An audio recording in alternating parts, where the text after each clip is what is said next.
tingnan natin, tayong mga Noipi or mga pangkaraniwang Juan de la Cruz, naririnig lang po natin ang salitang last will and testament sa mga teleserye. Kasi nga, pang-don at pang-donya lang. At ito pa ang masakit na katotohanan na nakikita nga natin sa teleserye na nagpapatayan ang mga magkakapatid, magkakamag-anak dahil sa yaman. Ngayon, relate ka ba? Siguro may naisip kang teleserye, no? Kamusta mga kaibigan at welcome sa ating channel na kung saan palaguin natin ang pisong pinaghirapan.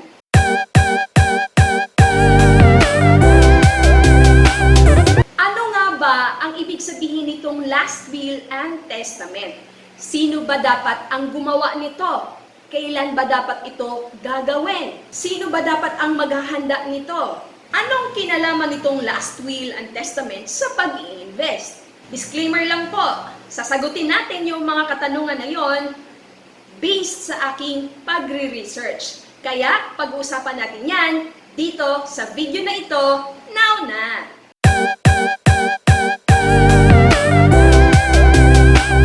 Ano nga ba ang will?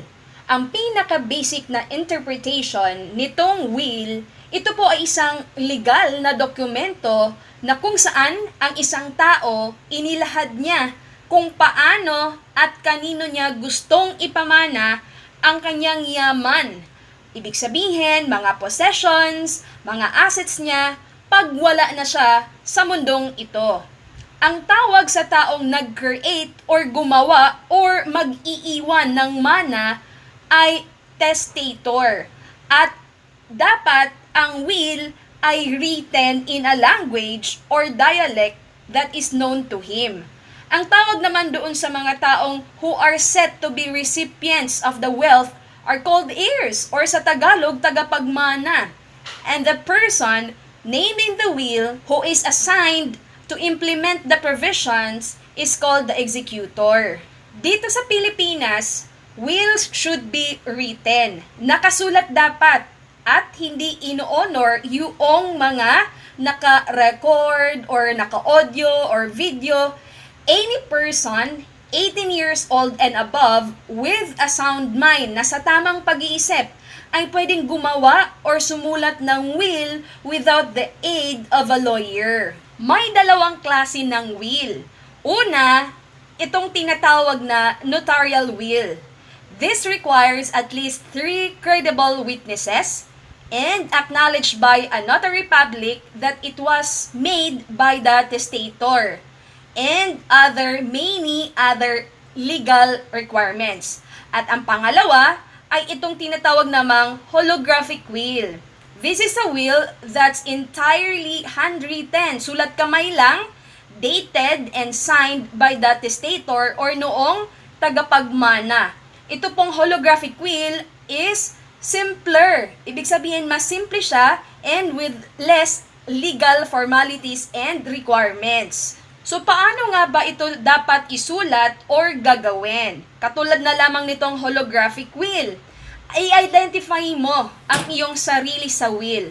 Include identifying factors in your will to ensure that your will isn't confused with that of someone else with the same name sa iyo. So, dapat nakalagay doon mga social security number mo, address mo. If you don't have a social security number, provide a different form of ID, di ba? Mga government ID mo, such as driver's license or mga passport, whatever government ID mo. You may also include your date of birth to further identify yourself. So, dapat klaro na ikaw mismo ang nagsulat nun. Hindi lang basta-basta lang pangalan mo, dapat mag-include ka na talagang mag-identify na ikaw mismo yon. So, ito po yung example ng isang will. Bakit kailangan ng will? 'Di ba kung ang isang tao ay may pamilya, automatic naman yung yaman niya na naipundar niya, lahat ng kanyang mga ari-arian ay mapupunta sa anak or asawa or kapatid. Tama, Ang tawag doon sa mga yon ay mga compulsory heirs.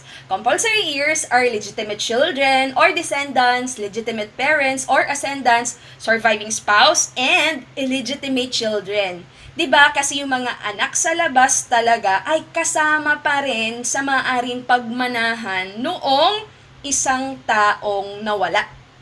At ito ang importante na kailangang tandaan. Yung testator or yung magpapamana cannot use a will to disinherit compulsory heirs without sufficient legal cause. Hindi niya pwedeng sabihin dun sa will niya na yung compulsory heirs niya ay walang matatanggap. Puwera na lang kung ang rason kaya ayaw niyang pamanahan yon ay dahil pinagtangkaan siya nito at ito ay napatunayan mismo or siya ay minamaltrato at ito ay may katibayan. Kaya nga doon sa mga napapanood natin sa TV, sa mga teleserye, or sa mga movie, talagang hango rin naman yun sa totoong buhay, yung ipinipresent nila doon. Kaya nga kapag napatunayan na siya ang pumatay talaga, walang mana siyang matatanggap, di ba? Malawak na usapin po ito. At kaya maigi din na kumonsulta kayo sa abogado nyo mismo. Kasi itong video ko ay basic lamang, hango lang ito sa aking pagsasaliksik lang din talaga. Pagkatapos gumawa ng last will and testament, ano yung next na gagawin? Siyempre, itatago mo yon. At ang mahalaga din na kailangan mong gawin ay from time to time, kailangang mabago mo yon kung halimbawa meron kang inacquire ulit na mga assets, meron nadagdag doon sa mga pagmamay-ari mo, so idagdag mo yun sa will at syempre i-amend mo din yung naisulat mo na will para ma-update kung kanino mapupunta yung bago mong biniling asset or idadagdag ba yun doon sa naisulat mo doon sa taong pinagmamanahan mo, meaning amend your will regularly. Baka kasi may nabili ka palang isla, tapos hindi mo na isama sa will mo, sayang naman, di ba? Ito pa yung mga other interesting notes at importanteng mga detalye about this last will and testament.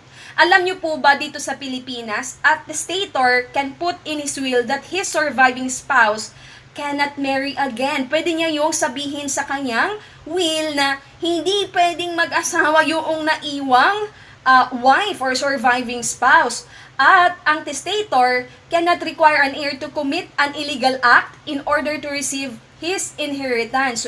At ito pa, all or any part of the testator's remaining debts and obligations do not pass on to the heirs. Ibig sabihin, yung mga utang ay hindi po pwedeng ipamana. Ito pa, when a person dies without a will, inheritance distribution according to the laws of intestacy is followed. At dito sa Pilipinas, a notarial will with estimate property worth not more than 100,000 would incur filing fees about 3,500 pesos. This goes a bit higher as the total estate value increases. So, ibig sabihin, yan po yung pinaka-minimum na maaaring gastusin kung halimbawa ang iyong pagmamay-ari or ari-arian ay 100,000. So, minimum of 3,500, filing fees pa lang po yan. So, abangan nyo ang next na video regarding how to preserve your assets. Kasi itong will ay kailangan po nating gawin para at least yung mga pagmamay-ari natin ay mapupunta talaga sa tamang tao ng ating buhay. Ngayon, meron pang other lessons that we have to learn and understand kung paano nga ba ma-preserve yung assets without having a will. So, yun po ang next na abangan nyo dito sa ating video lessons. I hope you find this video informative. If you do, kindly share this video to your families and friends para sila din ma-aware about this last will and testament, para sila din makapaghanda kung halimbawa mang nais nilang mapunta sa tamang tao sa buhay nila yung pinaghirapan nilang pera o yaman. At kung nais mo pang matuto ng proper way of investing or ng financial education, maaari kitang turuan. Umattend ka lang sa ating free live webinar every day, 8:30 p.m. Philippine time po yan, or magpunta sa office for the actual orientation. Mag-message ka lang sa ating Facebook Messenger para mabigyan kita ng detalye. Or maaari mo kaagad mapag-aralan, maintindihan ang recorded webinar na ang link ay nasa description box below. And of course, don't forget to grab a free copy of this book at my website at www.gsaal.net. At syempre, huwag mo din kalimutang mag-subscribe, share, and like this video. Patulugin mo na rin ang bell para ma-notify ka sa mga bagong video lessons na ina-upload natin dito sa ating channel. Oh, by the way guys, marami na tayong mga video lessons na maaari ninyong balikan, pag-aralan, mapanood para madagdagan pa ang inyong kaalaman. Kung meron kang assets or any positions of value, aba, isulat mo na yan sa last will mo. Hindi mo dapat hintayin kung kailan ka nakukunin saka mo gagawin yan dahil dapat as early as now, meron ka na yan. Ako po muli, si G. Isaal, na palaging magpapaalala sa inyo to live, love, invest. God bless everyone, and always remember, God loves you.